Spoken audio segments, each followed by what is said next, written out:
It means change is coming. Now, why I believe strongly that it is a moral obligation when you know about what happens to animals to do something about it, to speak up about it, to be an activist. Now, we already talked about what the word activist means. It means many different things, okay? It's more about being proactive, okay? Proactive and advocating, creating some type of change, doing something.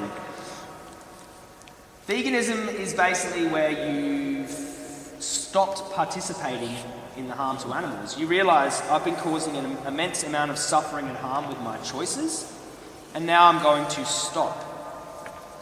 It doesn't take Mother Teresa to realise, I've been causing someone harm, now I'm going to stop. It's a neutral position, okay?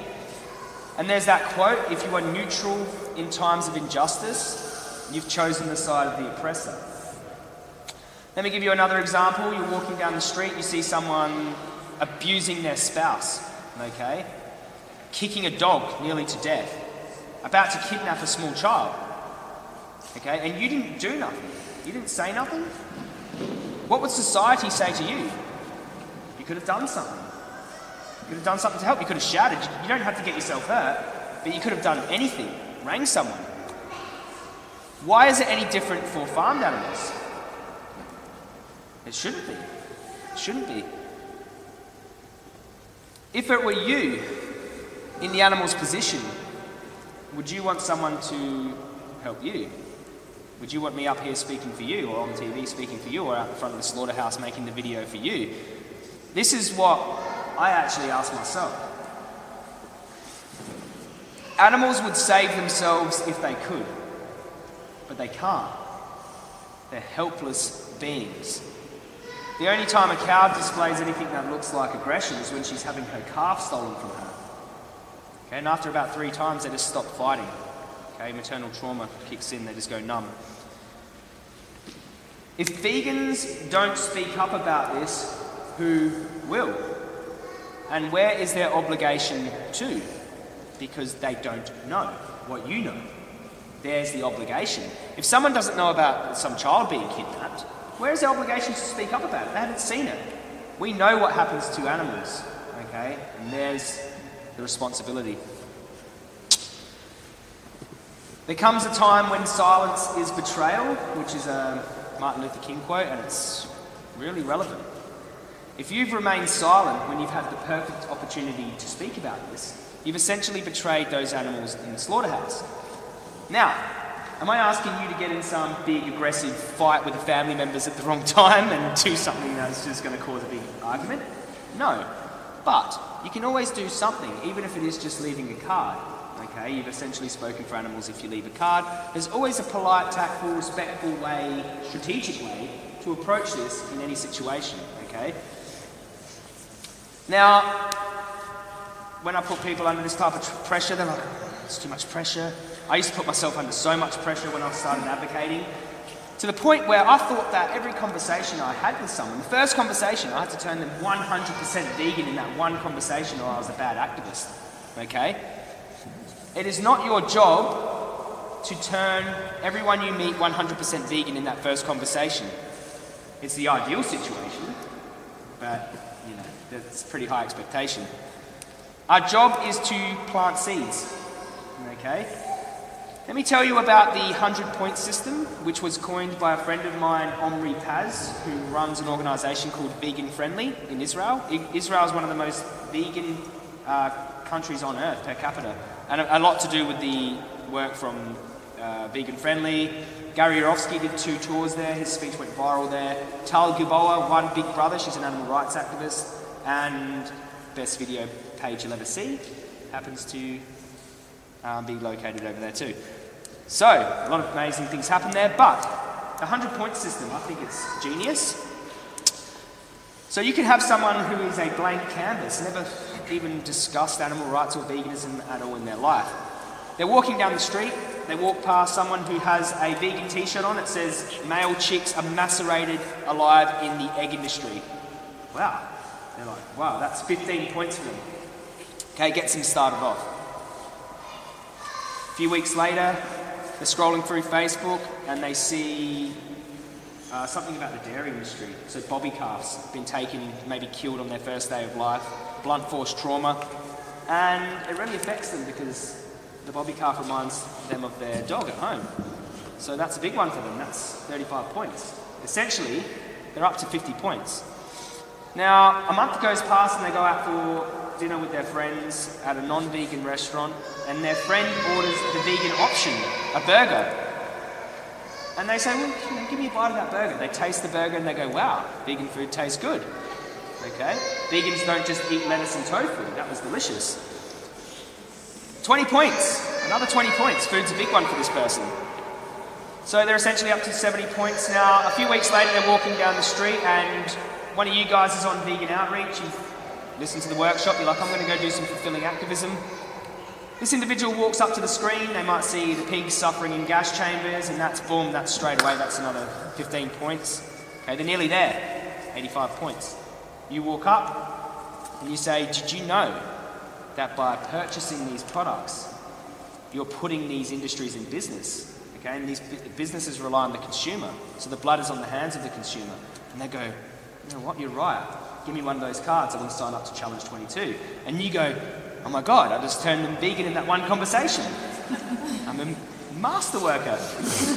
You're the last 15 points. They've got to 100 points and they've gone vegan. More often than not, they've heard this before. Okay? They've been thinking about it. Seeds have been planted. Okay? Now you might be that first 10 points to get them started or that last 15 points to finish them off. But what are you if you remain silent? Missed opportunity. Okay? The reason this relieves pressure from you is because you don't have to be that complete 100 points for someone. You can just be 10 points at the supermarket. They're at the fridge where there's dairy products and you're like, here's a card. Dairy is scary, watch out. And you just go, wow, 20 points, swish. That's me done for the day. Or you go along and you plant another 5 points, 10 points here. Just keep planting seeds wherever you go. Some people can only take on a certain amount of information or points at a time. Okay? So you're just not going to push someone too much. Some people can take on a lot. You might have a really productive conversation. You might see that they're really, give me more, I want to hear more. But don't put too much pressure on yourself, okay? The best thing we can do is plant a seed. You might be on A/B outreach and you might be like, you know, they didn't go vegan, they didn't take a card, they didn't want to sign up to Challenge 22, but they understand what happens to animals in the industry now, okay? And that's big. And they might say that they don't really care, but you've got something inside of their mind. For me, it was a seed. It wasn't even a vegan that planted the seed, it was a raw foodist, okay? Planted the seed in my mind, and 6 months later, I was a vegan, and then 3 years later, I'm debating farmers on TV, which is pretty crazy. So, just one seed. Even James Astley, one person, planted a seed in his mind. They said eating animals is bad karma, okay? And you know he's gone on to influence, you know, arguably millions as well. So. Now, I understand that the longer you're an activist, or a vegan, or you might just be extra sensitive to what's going on to animals, you can start to lose hope. The trucks keep rolling in, you see more and more meat, you know, places going up, you're focusing on the suffering and the violence towards the animals, and it can be hard.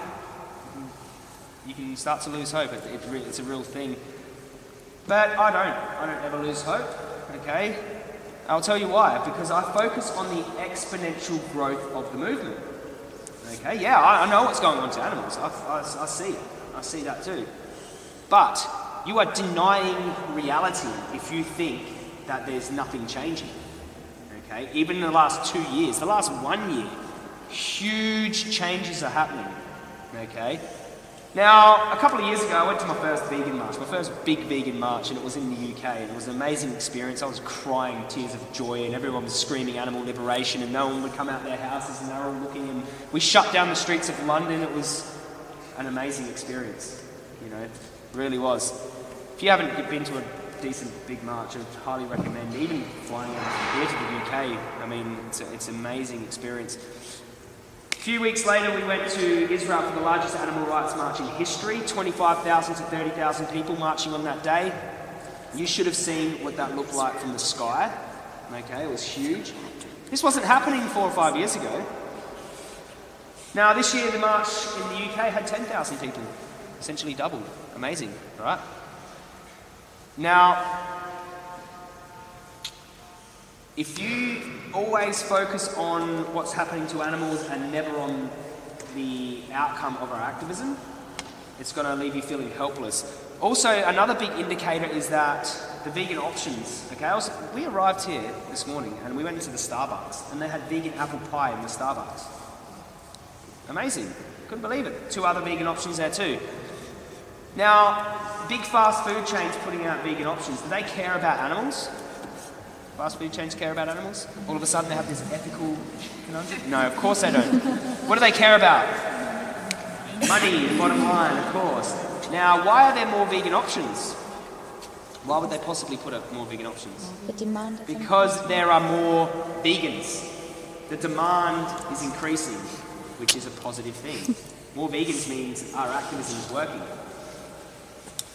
So focus on that. Now, a small percentage, 2 years ago, a small percentage of the calculated vegans in the UK back then was about 500,000. It's greatly increased now, their calculations. I don't know how they get their calculations, but it was interesting to me that there were 500,000 reported vegans in the UK at the time, and 5,000 of us come out and marched. And I was like, 500,000, that's like 1%. Okay, 1% of the vegans in the UK came out and marched. And I was like, well, 1% of the 1% of the 1% of the vegans in the world are active. And I was like, wow, that's a small amount. And it amazed me, and I was like, you know what, though? We're still kicking massive goals. Huge. The impact we're having, such a small percent. And that just goes to show that even a tiny pinprick of light can brighten a room full of darkness. Okay? We have something very powerful on our side. The reality of what's happening to animals, but you just can't deny it. That is the truth. I mean, people want to say, oh, look at the truth, this movement's got the truth, I've got the truth. No. The truth is, we're showing you exactly what's happening to animals, and you're against it, and you're supporting it, okay? This is what we've got, okay? We can change the world like that. That's how powerful the truth is.